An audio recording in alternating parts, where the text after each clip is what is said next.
Thank you, dear friends.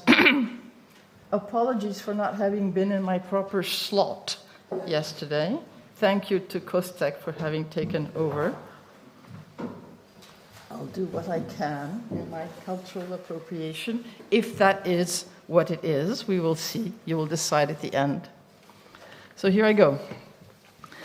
Madame President of Nigeria, dearest Okuwata, if I may, going back to the days when you were a young philosophy student of mine, esteemed foreign guests, members of the government, Supreme Court justices, military generals, fellow citizens, and colleagues, I am deeply honored and moved that you should have asked a 95-year-old man to unveil the statue of Immanuel Kant on the tricentenary of his most remarkable essay, What is Enlightenment?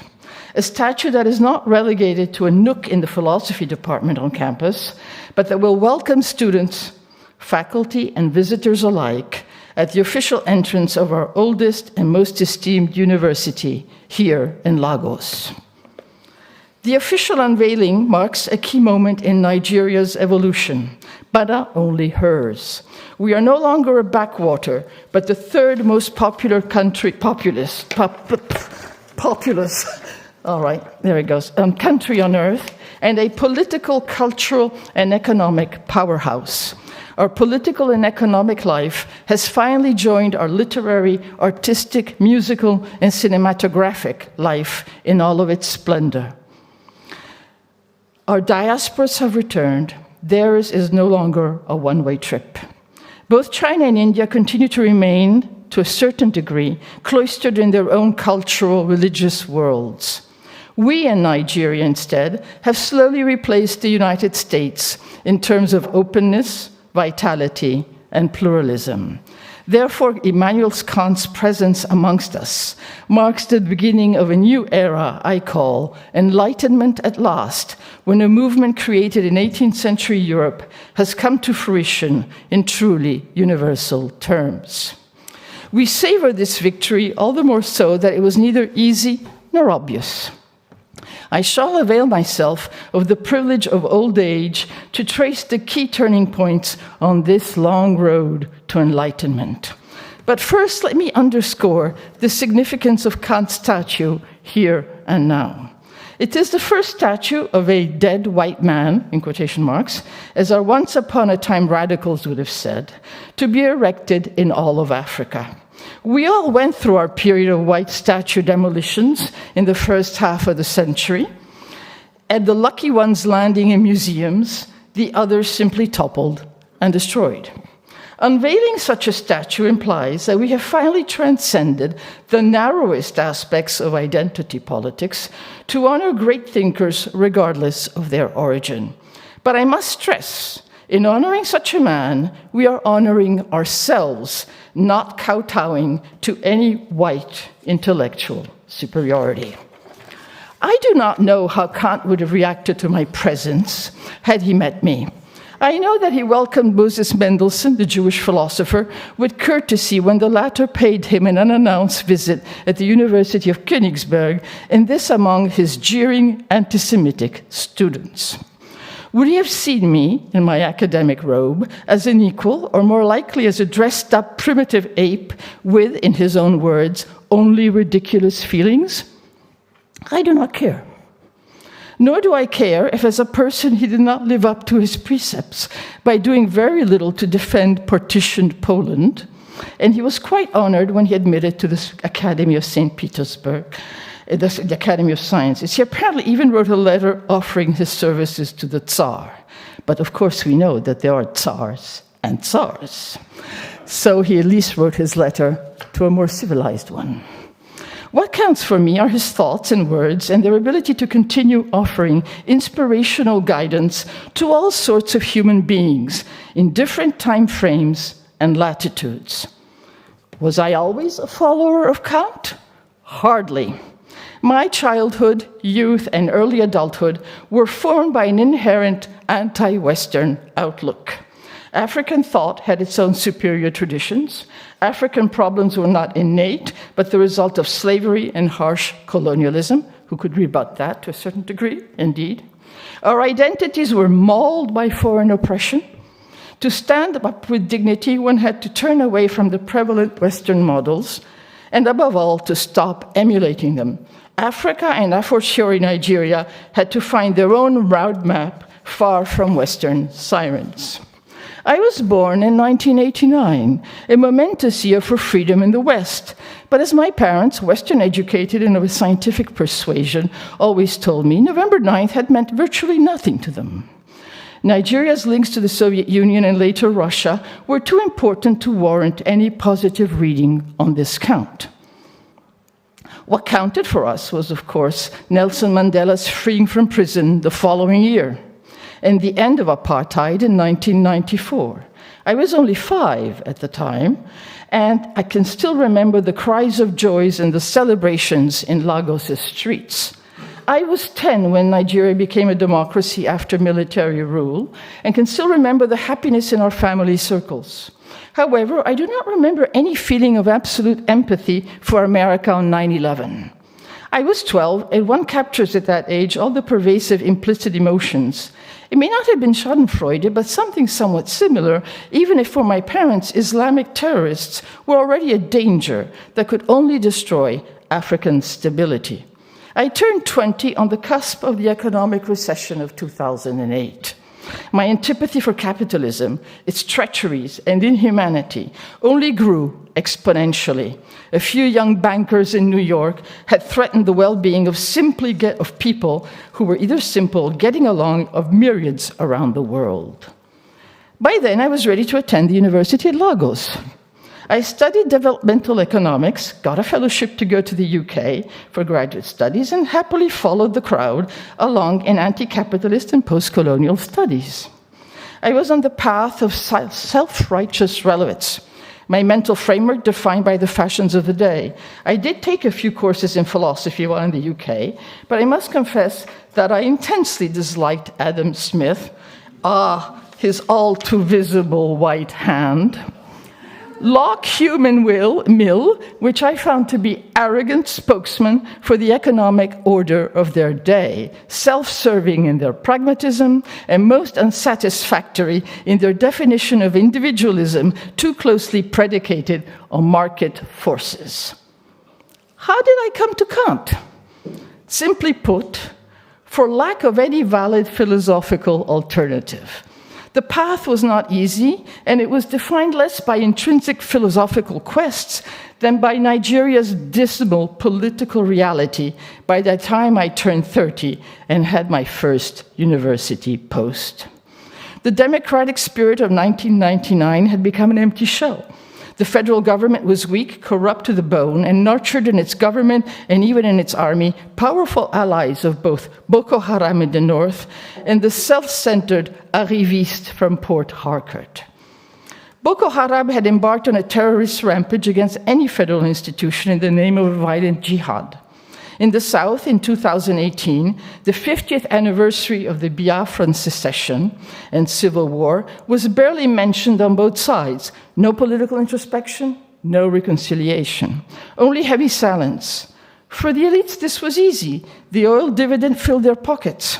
For the others, the pockets were empty. Out of structural poverty, or because they were riddled by bullet holes or corruption at the seams. We now know, of course, that having oil turned out to be a national curse rather than a benefit. This was more than I could cope with, given my self-imposed horizon of colonial guilt, the British as prime movers of all of Nigeria's flaws. 60 years after our independence, I realized it was scandalous to attribute our defects, incompetencies, and corruption to the former colonial power. Decades of friendship with the Soviet Union, later Russia, had given us a lot of military hardware, but no strategic direction and a subversience that we did not really wish to confront. Of course, with hindsight, our subservience to the new idol, China, proved to be far more dangerous. China, like a virus, entered our national cells. The Belt and Road Initiative sounded glamorous and filled with promise. But it was little more than a hijacking of our infrastructures, perhaps the most racist, a usury-prone offer of financial aid, and it took a while to understand, perhaps the most racist intrusion into our national life, making the British Empire seem almost, I stress almost, benevolent in comparison. There was no dialogue with the Chinese, little involvement with our population, no give and take, only a brutal take all away, uniquely defined in terms of their own interests. So, let us turn to my portrait. A South African friend painted me on my 30th birthday, and he managed to catch masterfully my state of mind. This is after I had had my share of T-shirts and blue jeans, my impersonal blue blazer for untold conferences, and my dashiki at all times, period. I was blissfully too young to ever wear a Mao collar. Here I sit, still in jeans, but it is the shirt that counts. Where is the herd of elephants going? Galloping from where and heading to where, or toward a dead end? Are they stampeding over my soul? Is it Bombay gin on the mantelpiece, colonial leftover, and the curse of alcohol? The fireplace is in warm African ochres, but was it enough really to warm my soul? Was my malaise a simple matter of symbolic color? What about the pire on the shelves? Yes, you can see it on the left. French for the word worst, with the EM amputated, as if to imply that there were perhaps worse fates than that empire? And what does my depressed, sad, passive look imply? The title of this portrait is Wisdom.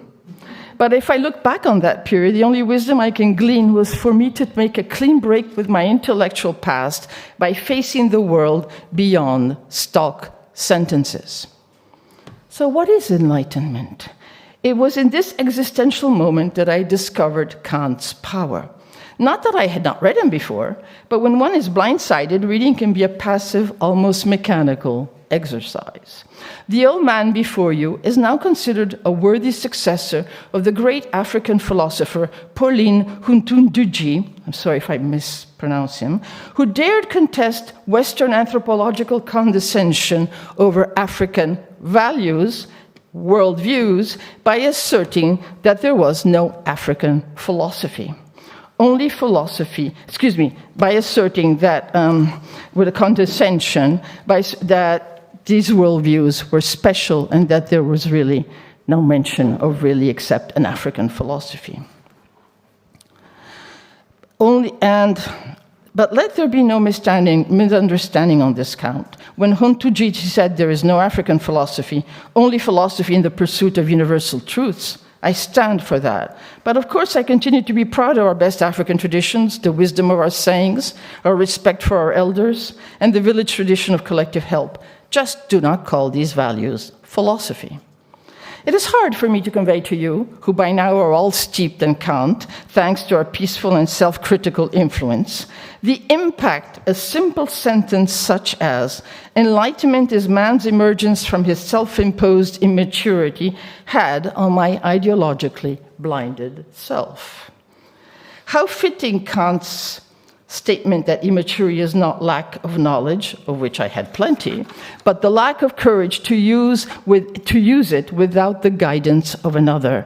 His sapere aude and his simple assertion that we could all learn to walk and stand alone as individuals, even at the cost of a few falls, changed my life and set me on the path of refurbishing Nigeria's core values.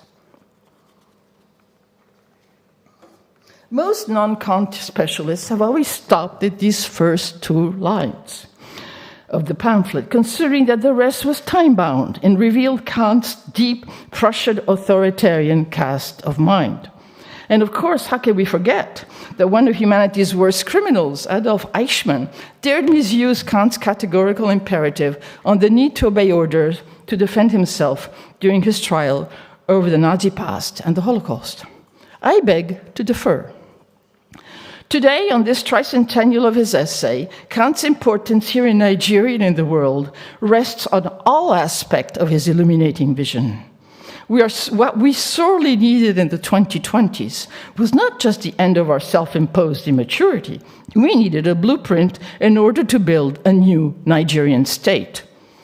And I believe that Kant furnished it. His vision called for a state that not only protected individual freedom, but also allowed freedom of expression, and here we can squibble on the very crucial issue of private and public, as David mentioned the other day, that one could, occupy and have a certain freedom of expression, mainly by scholars at that time, while also being enjoined to obey. And those with official positions in the state in our modern changed times, I would submit, also have the right to speak out, not just those who are part of a small scholarly caste. Obey as a civil servant, but have the power to criticize even your own government sector when acting as an individual. This is how I chose to interpret Kant in the 2050s. This was no sterilized free speech, but the very foundation for evolving public discussion. No dictatorship had ever granted such a concept of freedom in the ensuing centuries, not even authoritarian one like Singapore. Kant thus offered a blueprint that still remains valid today. When I read these words at the end, when I read these words at the end of the 2020s and early 2010s and early 2020s, I was galvanized into action.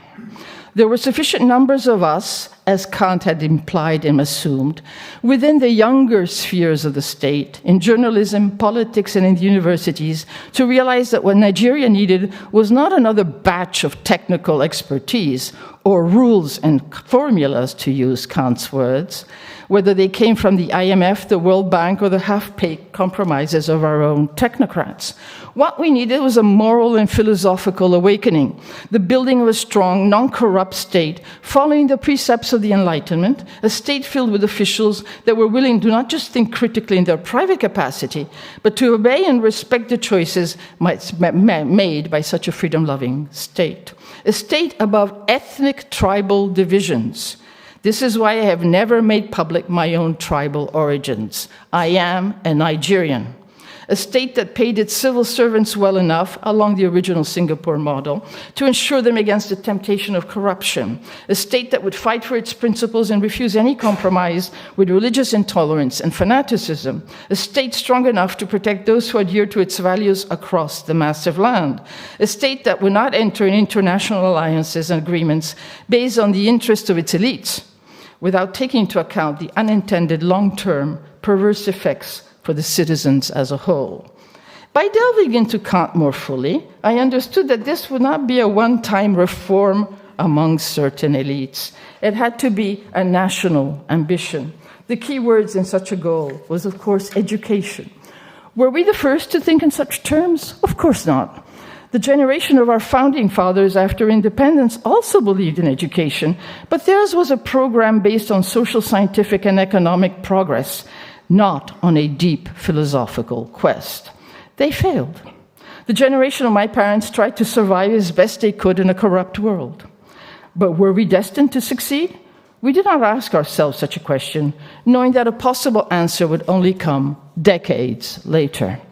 We ourselves were amazed by the massive support we found for our ideas. Here are some examples of articles and declarations that show just how Kantian references caught on in a country hungry for some ideal yardstick. Parenthesis, what I'm going to cite is real. I found it and even read it from the internet. So this is not part of my fable, moral lesson understanding. Kant's ethical position in the problem of corruption in Nigeria. Kant's ethical imperative, a paradigm for political development in Nigerian society. Kant's deontological ethics and its relevance to political development in society. Kant's categorical imperative, a panacea for the politics of ethnicity in Nigeria. An appraisal of Kant's deontology as a remedy to the morality changes in Nigeria. Immanuel Kant's categorical imperative and the question of abortion in Nigeria. Kant in present oncology nursing realities.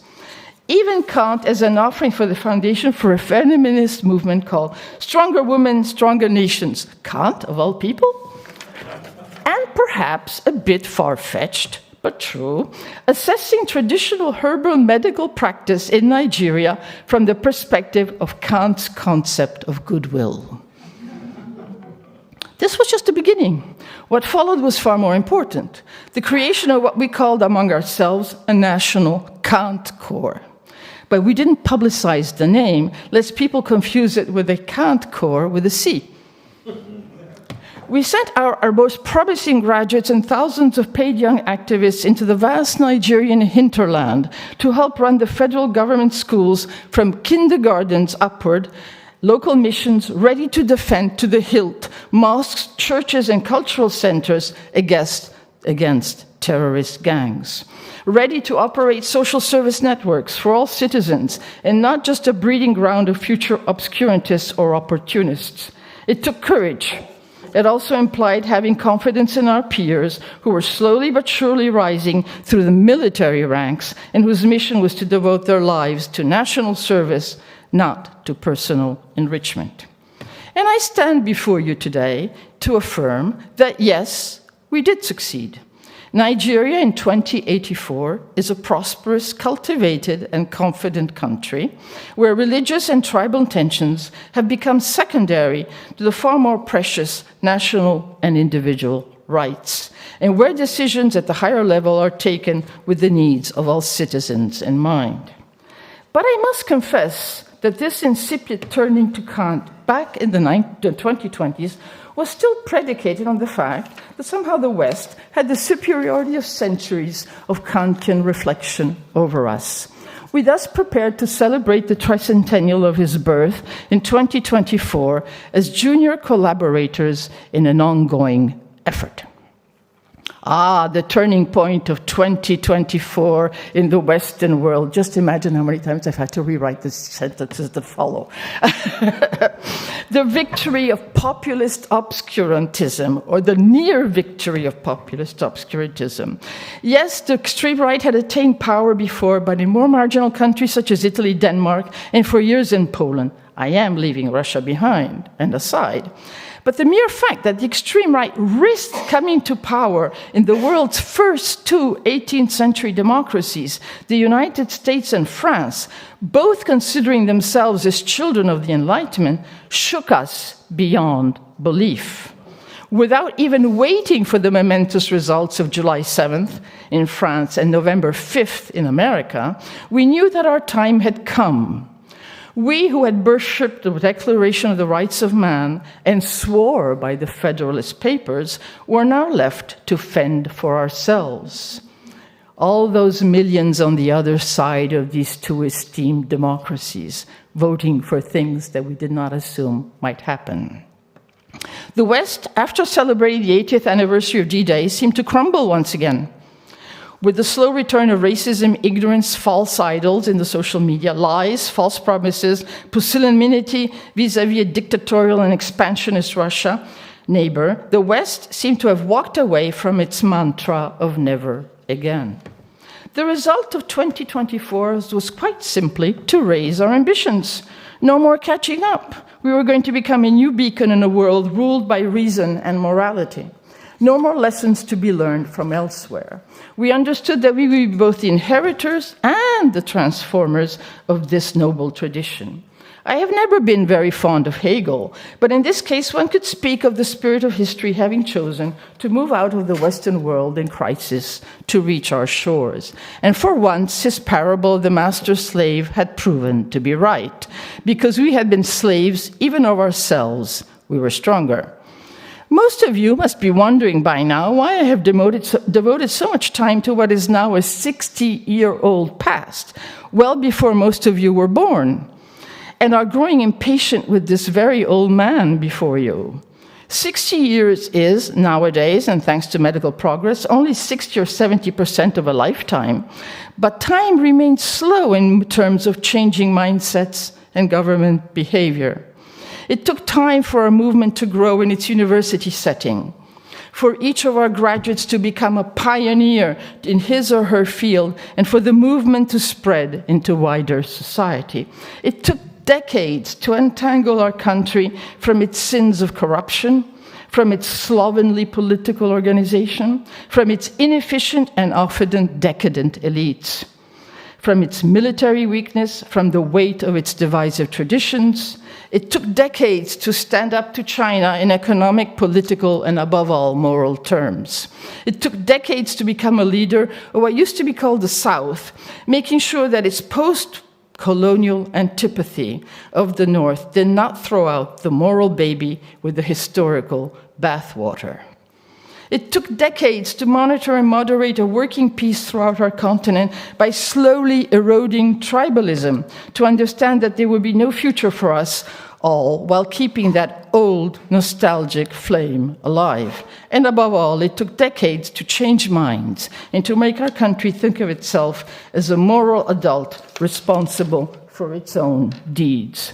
So as I stand before you, an old man ready to unveil Immanuel Kant's statue, I have only one final remark to make to the members of the younger generations present here today, lest you take our accomplishments for granted. It comes straight out of Kant. No person and no country can ever consider itself to be enlightened.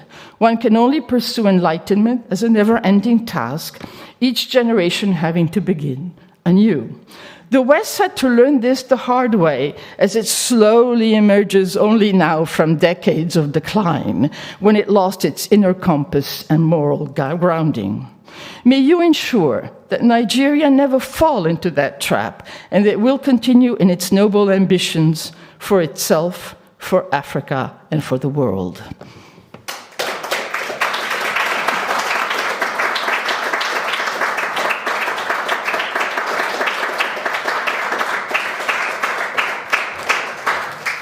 And before I do this, so beyond the sapere aude, the logo on top comes from the Moscow School of Political Studies, as it was once called, forced by the Putin Camarilla to call itself the Moscow School of Civic Education, and now, of course, in Riga. And with that logo, Steve, and this is how I end, we traveled to Kaliningrad in 1996, and just 4 years after your perfect description, there were younger generations who told us in our seminars, well, we're going to become Singapore. And we said, well, okay, but it may take a little time. And do you not know who your neighbor is back there? And they were so confident, they renamed their university the Albertina.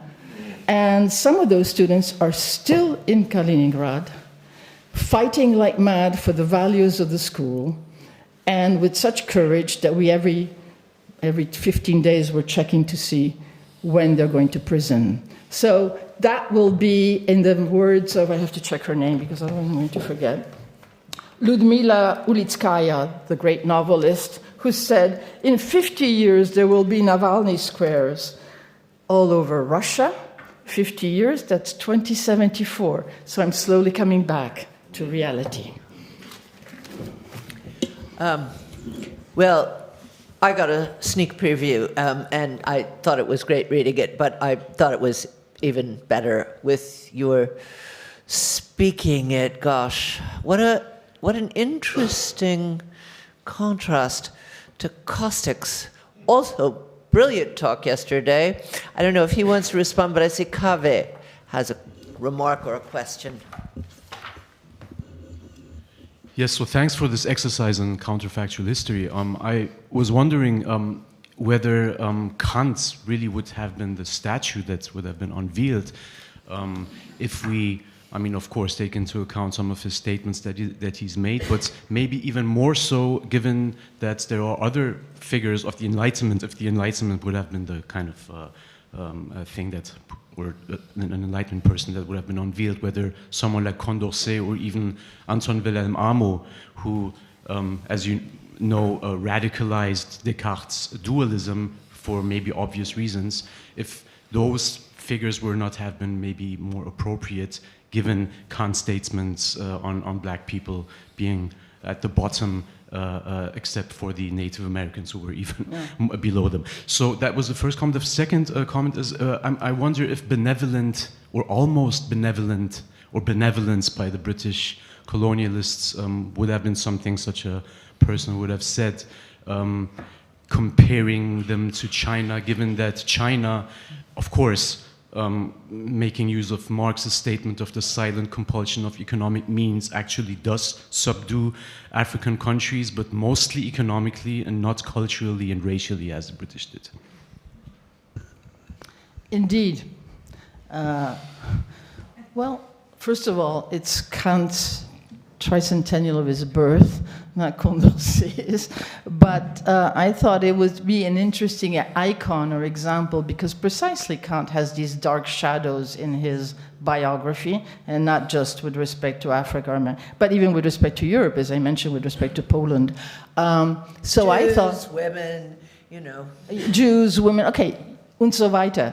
Okay, so I thought that this would be an interesting way of reflecting and provoking the audience. Why Kant, beyond the fact that it's his birthday? It's tricentennial. I also thought that in reality, his understanding of what a strong state should be, which we've denigrated and considered to be dangerous and a proof of, you know, his adoration for the guy next door, was, you know, irrelevant. But let's ask ourselves this question. What about all these places? They do need a strong state. Now, they need a different type of strong state, a more open, strong state. But I also like to think of it in terms of once upon a time, France had a third republic that turned its teachers into les hussards de la République and had the kind of moral will and philosophical grounding for doing what you could call an aggiornamento. And so that's what I used in terms of, and also it was supposed to be a kind of contrarian fable that took the extremes on this particular position, and I do not deny anything you've said. I just put it out there in a kind of distant future of who's unborn. We do not really know exactly what's going to happen. So take it with a little teaspoon of salt. Do you want to say something about China and economic Yes, colonialism? Because China. I kind of worried about what I was going to say because I felt that maybe I was overstepping. But I don't know, when you see all these reportages of what happens to these unused railroad tracks and this and that, my feeling is that China is such a self-confident, central thing that thinks only of China as defined even narrowly, probably with Han China today, that I could go far enough to, I see David reacting, that I would go so far enough to say, well, many in Africa are asking themselves, did we drop the old evil to find someone or groups that are not that much better? Let's be on our own, with our own feet, and pick and choose what we want from whom we want. I would just add, and Ben may want to say something about this, but there are a couple of people before you. I thought we moved with the U.S. empire from, you know, straightforward imperialism to economic imperialism, the results of which are before all of us. It's much more insidious, and it's much more powerful. So I'm not sure that I take that distinction terribly seriously, but I have Philip, Kostek, Charisse, and Ben. Well, thank you for that lovely fable, Diana. I'm afraid I'm worried about it from a completely different direction. According to the IPCC reports, it will be very, very hard indeed to prevent vast regions of sub-Saharan Africa, including Nigeria, from proceeding to a temperature which will make it impossible to live and work outside in 60 years' time. So it's a lovely fable, but there is a complicating part of the story which is going to cause vast economic hardship for those countries long before we get to the gentleman's sort of, is it, it's 2084? Yes. Yeah, okay. A good date, actually. Yes, it also brings back, you know, a certain other gentleman with 1984. And if I may reply to the slap at the invisible hand, I heard a lovely story from Gerd Gigerenzer last night. Gerd is as many of you know, is Rainey's husband.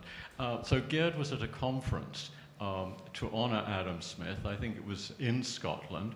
And he was standing, and the speaker was standing, a speaker, very eminent economist, was standing at the podium with a picture of Adam Smith to his left. And he pointed out to the audience that the hands were not shown in the picture of Adam Smith. They were invisible. And he asked why. And so it turns out that, of course, Adam Smith was a Scot, and he was an economical kind of guy. And in those days, painters charged a lot more to paint hands because they were so difficult. So we therefore have an explanation for the invisible hand. Love it. Caustic. Oh, Oh, did you have something else? Does Diane want to say anything about the heat in Central Asia? Oh, definitely. I mean, of course, I just didn't choose to put it in there. But an enlightened regime, I'll put them more to the south, and where there's less of a desert, maybe. And what can I say? Otherwise, if that central band of Nigeria goes, imagine the rest to the north and parts of it to the south. And what can I say if that occurs? You might have to go all the way down to the bottom, to South Africa. Yeah, well, that will work beautifully with the South African citizens who are already screaming against the migrants from Namibia and elsewhere. But I do remain, beyond the fable aspect, I do think that there is something about how to conjugate a future state that can and must provide a moral compass to its citizens. And that is sort of why I chose to play with Kant rather than the others who, like Condorcet or the others, because the contradictions are in there. And it's just something that we must have to confront in the years to come. Our states are not doing this well, hanging around, limping along, giving heart attacks to their citizens from one Sunday to the next. It's a tough way to live. Granted, in America, you can only have one major. Wait, did something happen? Sorry? Did something happen yesterday? I thought the good news France? was yesterday. Yeah, I know, but we had a heart attack for 2 Sundays before that. I want you to remember, so that it's, it's hard. So there's something about, and then what do you do with the millions of citizens who are walking earnestly and with great desire toward things that we do not deem enlightened? Caustic. Well, thank you, first of all. That was fantastic, in the literal sense of the word. But I was thinking about the issue of whether Kant really belongs on the campus in Lagos. It's Kant redefined. I mean, all monuments work like that, right? All monuments are stamped there to represent whatever it is we want them to represent. And probably all those honored by those monuments will be slightly miffed by discovering what is it that we now today think was their value and importance. So in this sense, Kant in Lagos is no different. I happen to have received a very prestigious Polish prize given in the name of priest Jan Długosz, who was the first Polish historian. He also happened to be a committed anti-Semite who would be shocked out of his shoes if learning that a prize in his name was awarded to a Jew.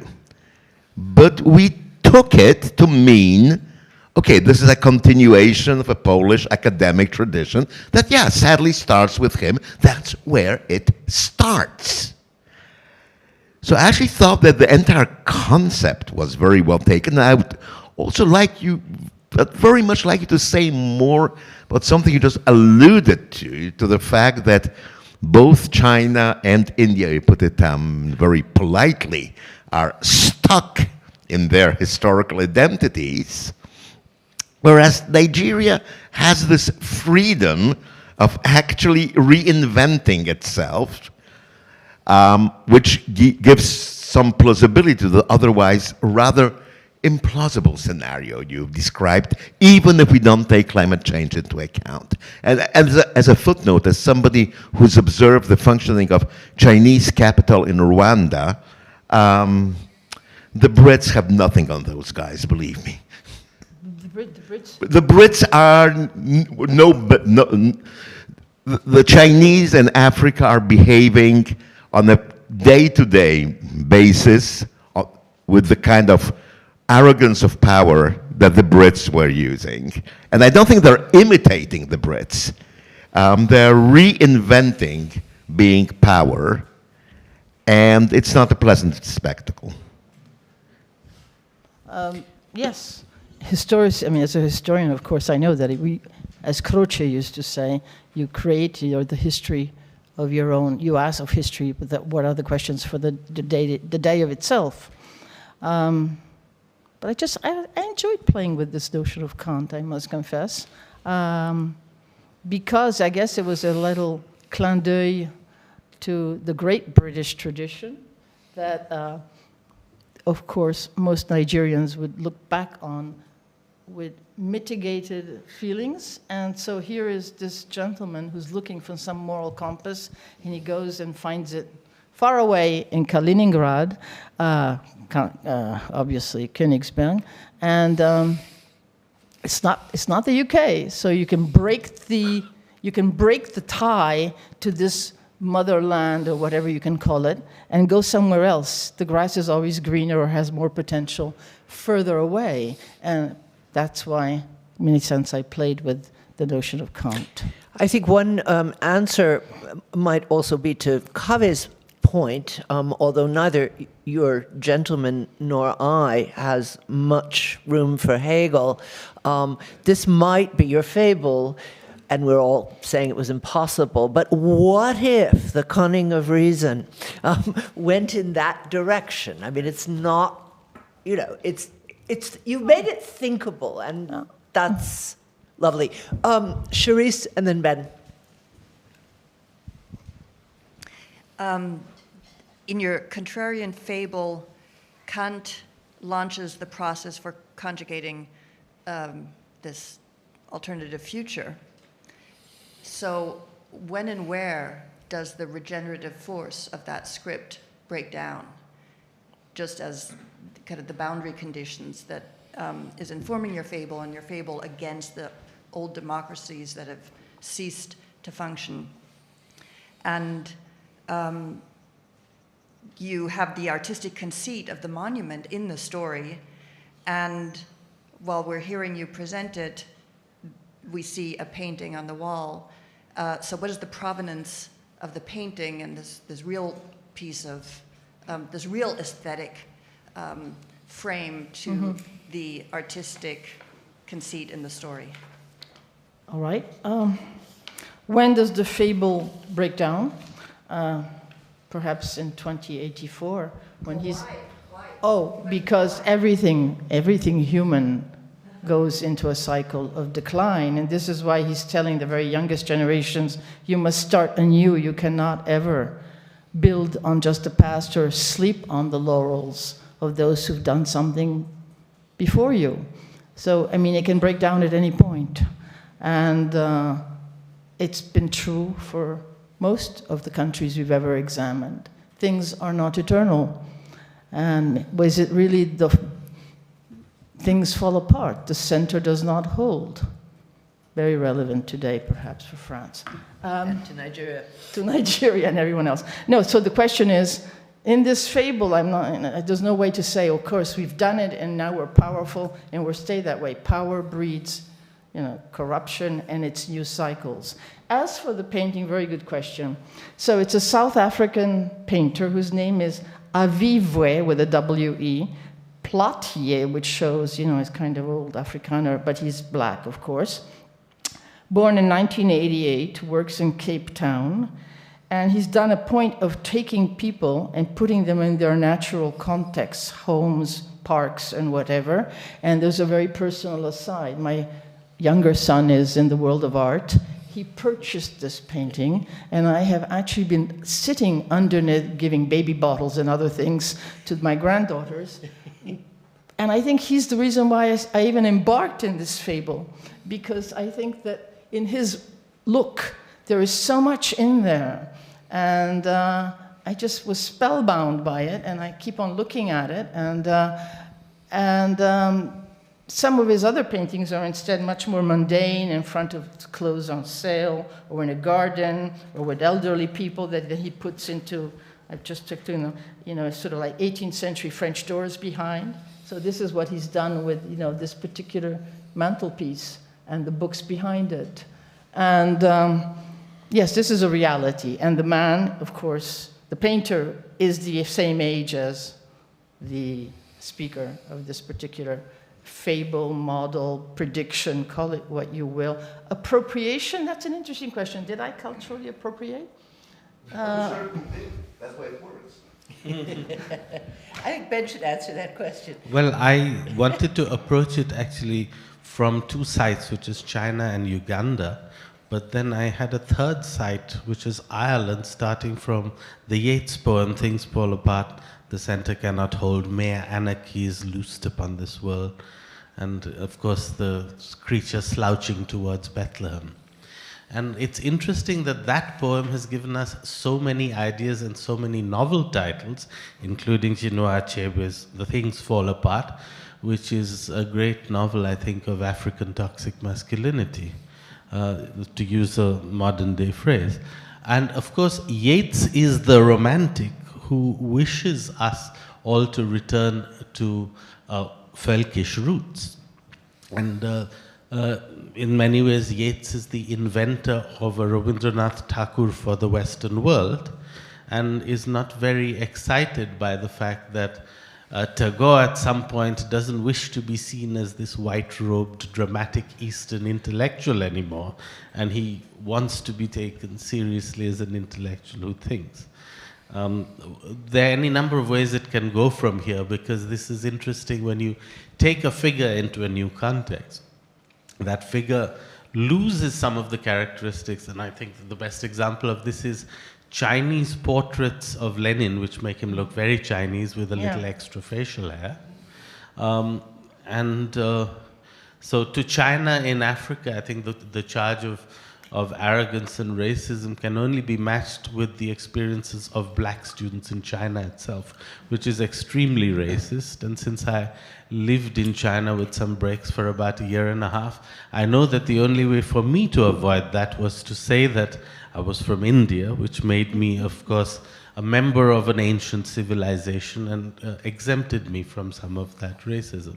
So I don't believe that Chinese business in Africa is very interested in changing the culture of Africans, because they don't believe they have any. But then, of course, the Ugandan case under Idi Amin is based on the benevolent support of the East German government, which was one of their major successes, if you like, in Africa.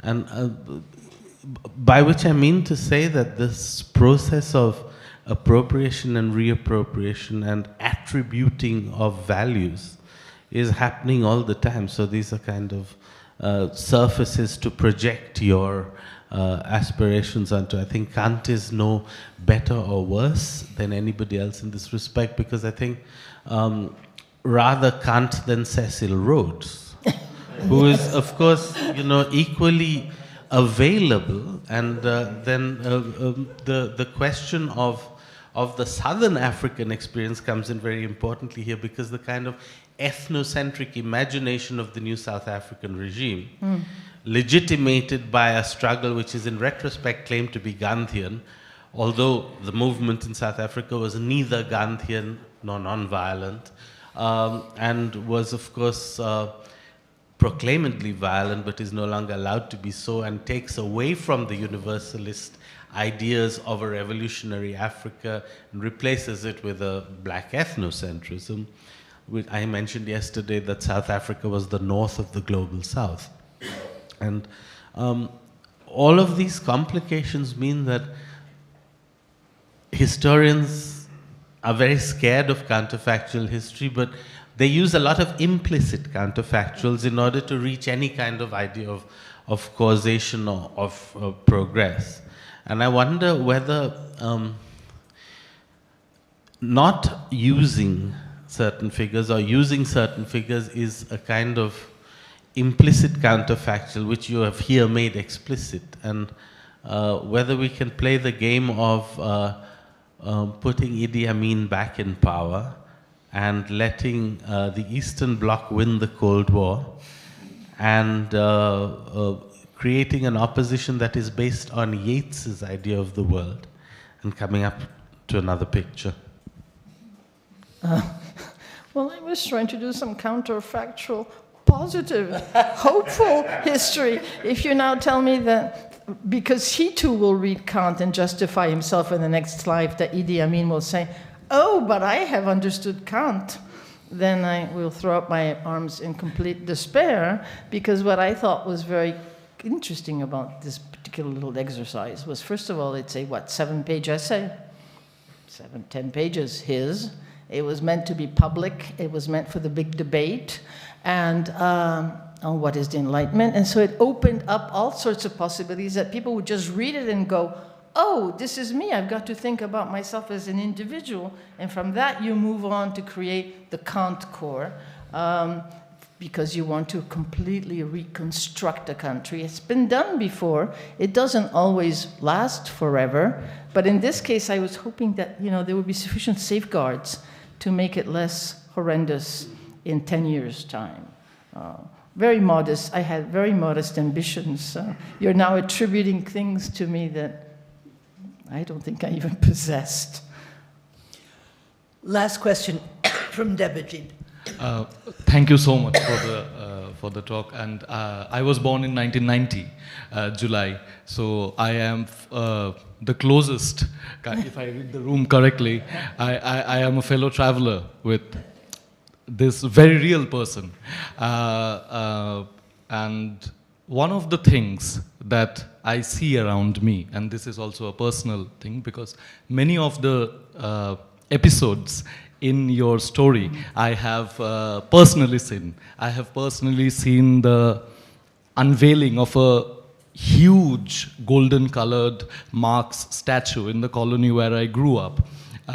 It was ruled by the Communist Party of India, Marxist, so it was kind of ceremonious. So it is not very far away, and Marx had not always very nice things to say about Asians or Indians in particular. So that is there. However, in this entire trajectory, one thing that I was missing, and I would ask you to say something about it, and what I see around me is that this affective position from left indigenism, yes, that we have our own stories to tell. Why do we always have to be perpetual consumers of ideas from faraway countries? This leads people to a kind of soft right or neo-right, as Ben was talking, not in the political sense of the term, but in the sense of culture, in the sense of ideas. It might lead to statements like, what to do, the left has no position, but the right has some ideas.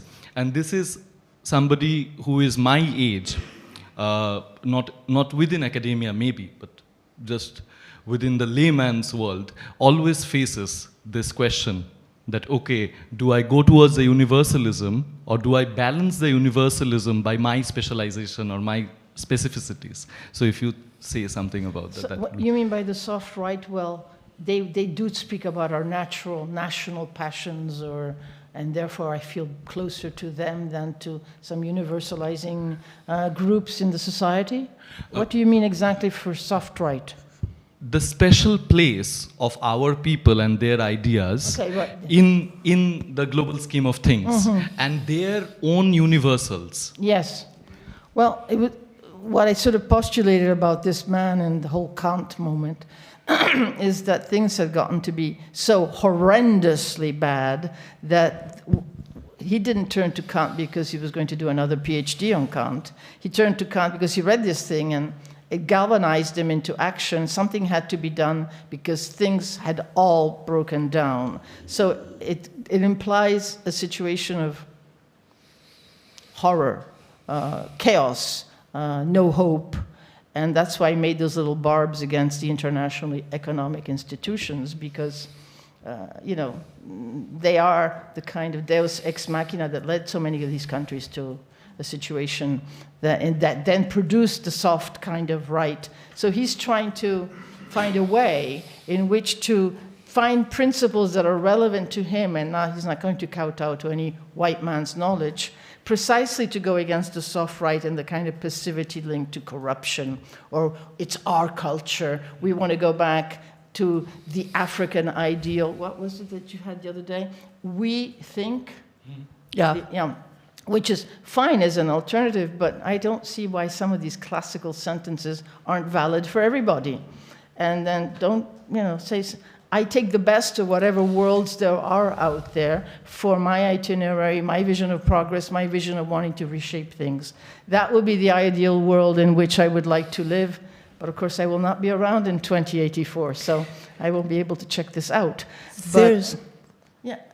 I won't be around, no. No, but probably not. No, I wanted to say something else. Not about either of our, mortality. No, there is an excellent Ghanaian philosopher named Atoseki Otu, whose book Left Universalism, subtitle An Afrocentric Perspective, I've quoted and highly recommend, and more than that, I wrote to him begging him to come to this conference. I've never met him. We've been in correspondence before. He wrote something nice about me.